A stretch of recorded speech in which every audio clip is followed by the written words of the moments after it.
Okay, so good morning. Let us proceed with solving simple equations using APE or SPE. Okay, so during the lessons, the students will be able to solve linear equations in one variable using addition and subtraction property of equality. Also, we will discuss today a technique that will be useful in shorting the process of applying APE or SPE in a given equation. So again, when we say equality, no, so if we are to apply it in our everyday life, the treatment that you do to someone should also be the same treatment that you do to another. No, so if we apply it in the idea of equations, okay, whatever operation you do on one side of the equation, you should also do it on the other side of the equation.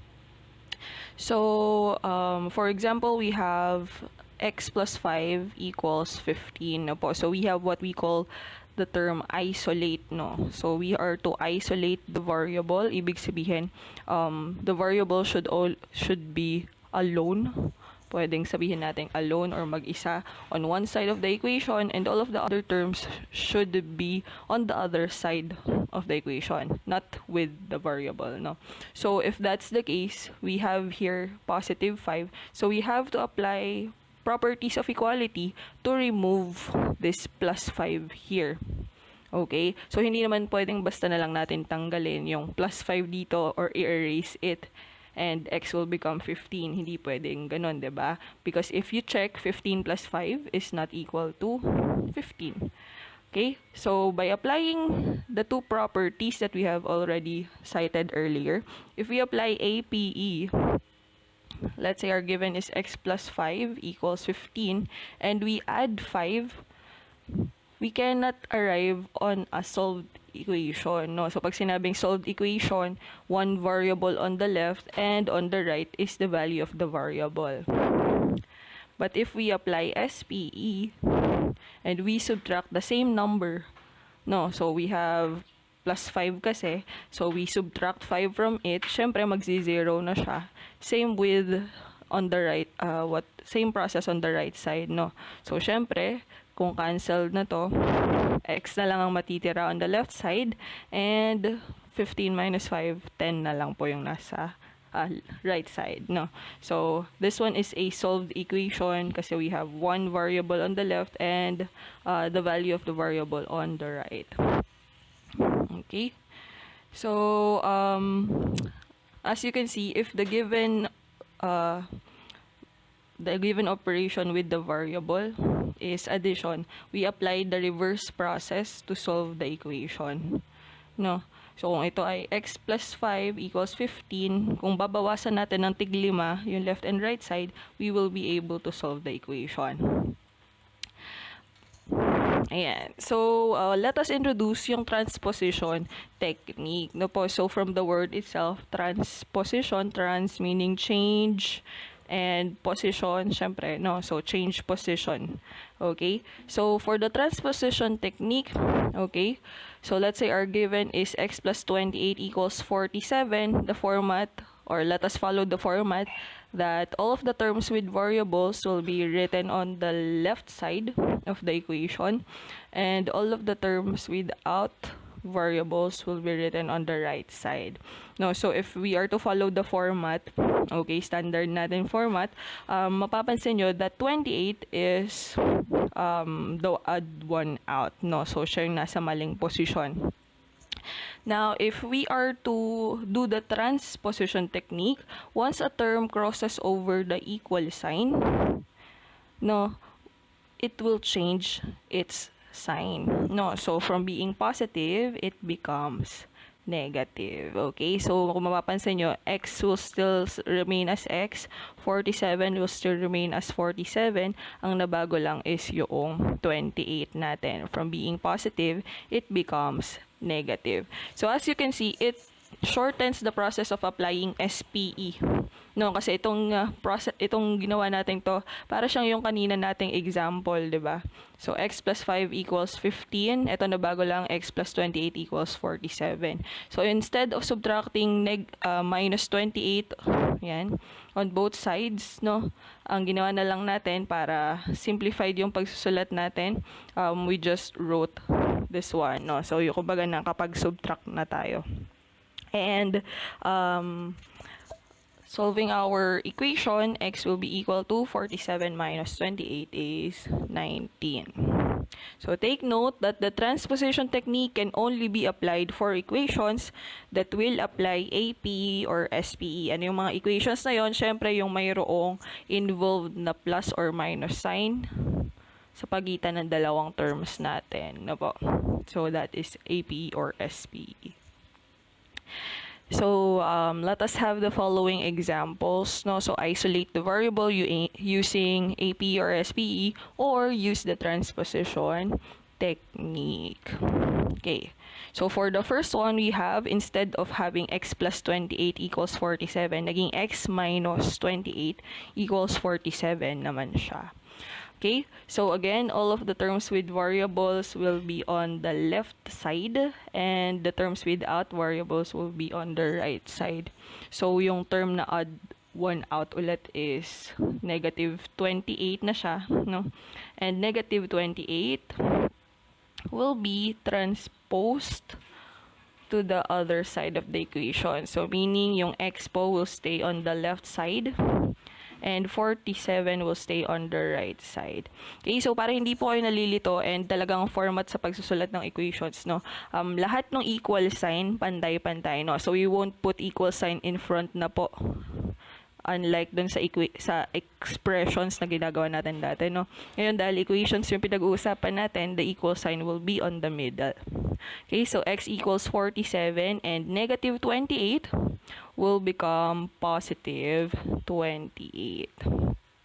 Okay, so adding the two, x will be equal to 75. Okay, so ang maganda dito sa equations is that you can check if your answers are correct. No po? So how can we check if our value for the variable is correct?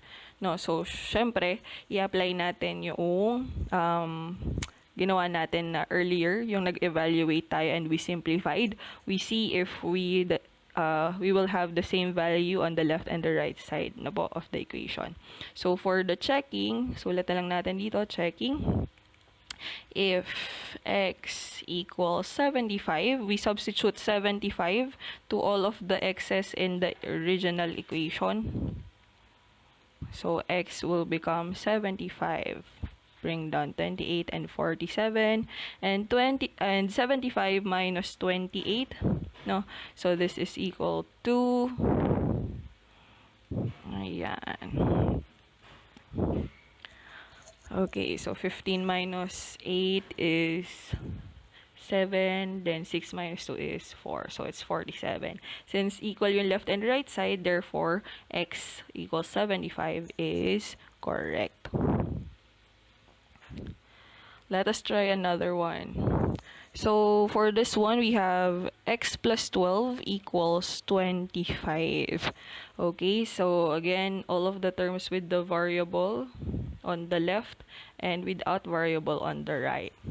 So try to answer this first, and we'll reveal the answer later.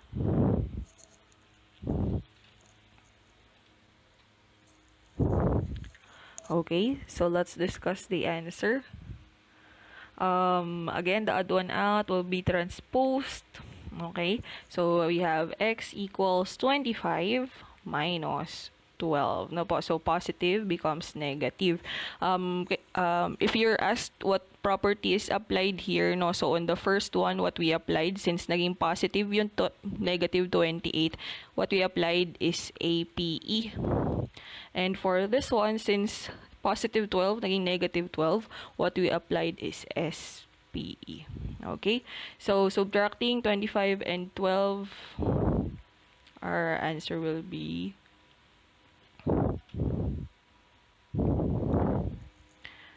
Ayan, so 13. So let us check if our answer is correct. No, so I'll change the color. Ayan, checking.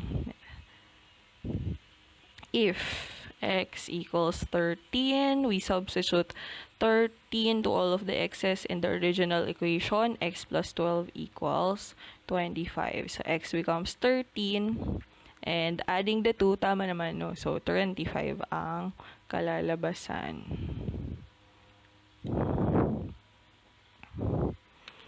Okay, so let us have another example. Sige, ito muna. No, so we've already revealed the answer. So sige, steps muna natin, no? Ang mahalaga ay yung steps. I do this one first, then reveal natin yung process mamaya.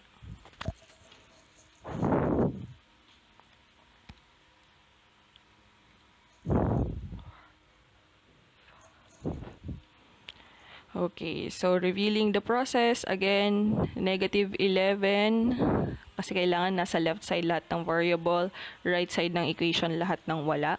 So 11 or negative 11 will be transposed, okay? So the next statement will be x equals negative 20 plus 11. Okay, so different signs, diba? You apply yung rule in adding integers. No, so different signs we subtract. Okay, so 20 minus 11 is 9, and since we have 20 has a negative sign, so we copy its sign as negative. Okay, so for the checking, ayan, so check. Lagyan niyo po lagi ng checking, no, para sure na correct yung answer niyo, no. So if x equal to negative 9, x minus 11 equals negative 20, x will become negative 9 minus 11. So these two terms are same sign, no? Para siyang negative 9 plus negative 11. And if you have same signs, you add, no po? So 9 plus 11 is 20, then copy the same sign. So negative 20 is equal to negative 20. So correct yung ating answer.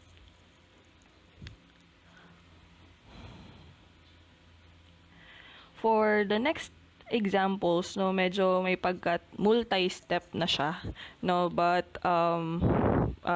konting intro na rin to dun sa tinatawag nating multi-step equations. Ibig sabihin, mayroon ka ng dalawang properties or 2 or more properties na i-apply.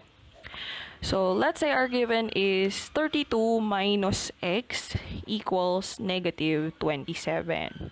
Okay, so again, the terms with variables will remain on the left side, and terms without variables will remain on the right side. No po. So, for this one, the odd one out is 32.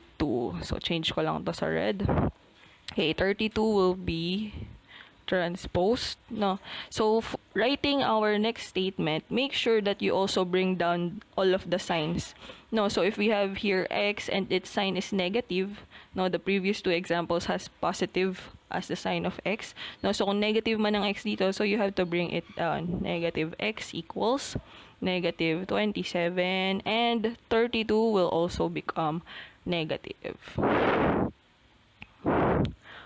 Okay, so let us simplify or add the similar terms, no? So bring down muna natin si negative x, wala pa tayong magagawa sa kanya, no? Negative 27 plus negative 32. Okay, you may consider this as two terms. Negative 27 plus negative 32 is negative, same sign, add, no, and copy the sign, 59.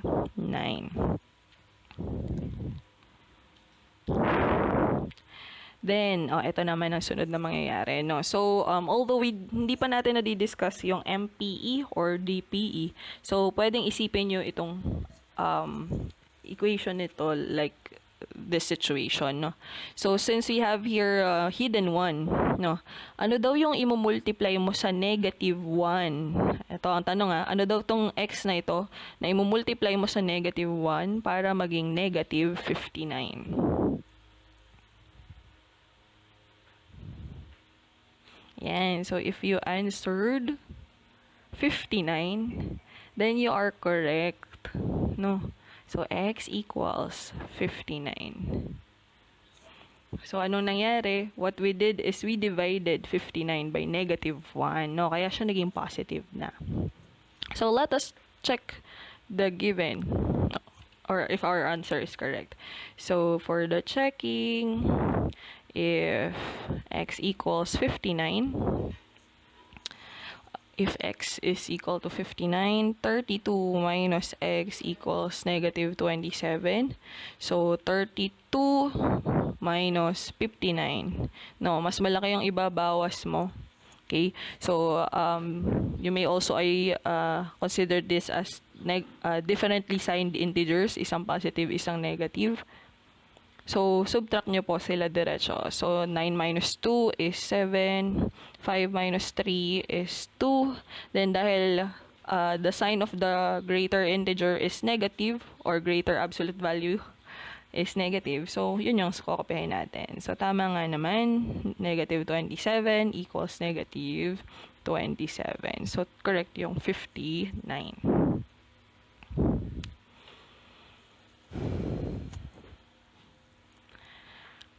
For our last example, we have here 4 terms. No, this one is also multi-step equation. Dahil hindi lang po isa yung mag-move, diba, kung transposition. If we have here 2x minus 8 equals 14 plus x, okay, again, applying yung standard format natin na terms with variables equals terms without variables. Okay, so the one on the left that should be moved is -8, and the one on the right that should be removed, kasi dapat nasa right ay wala lang variable, no? So yung positive x naman. Okay, so if we can move simultaneously, pwede rin namang step by step, no, walang problema. Okay, so if we move step by step, a -8 will be brought to the left, to the right, I mean. From left, it will be brought to the right. And positive x will be brought to the left. Okay, so let us start with the terms that we don't have to move. Simultaneously, let us put 2x here. Let us put 14 here. Okay, so basically what we're going to do is to exchange the position of -8 and positive x. So, positive x papuntang kaliwa, no, from positive, it will become negative x. If you're asked what property was applied on this part, it's SPE, no? SPE kasi naging negative yung x eh. Then, from -8, bring it to the right, it will become positive 8. No, negative naging positive. So, if you're asked what property is applied, that one is APE. Okay, so multi-step din siya kasi dalawa na pong properties yung in-apply natin. Okay, so simplifying our statement, 2x minus x, this one is not 2. Okay, this is not 2x squared. Okay, that's multiplication, no? So, 2x minus x, or 2x minus 1x, is simply x, or 1x, diba? Then, 14 plus 8 is 22.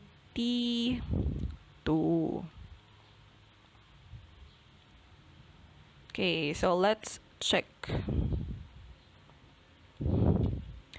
So, for the checking, if x equals 22, 2 times 22 minus 8 equals 14 plus 22. Sorry, hindi ko na sinulat yung original.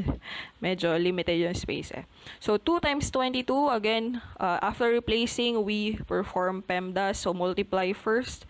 Okay, so 2 times 22 is 44. Bring all of the other terms down.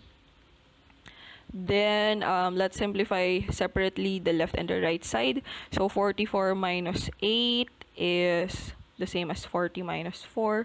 So, it's 36. And then 14 plus 22, 4 plus 2, 6, and 1 plus 2 is 3. So, nag-equal naman siya. Ibig sabihin, x equals 22 is a solution.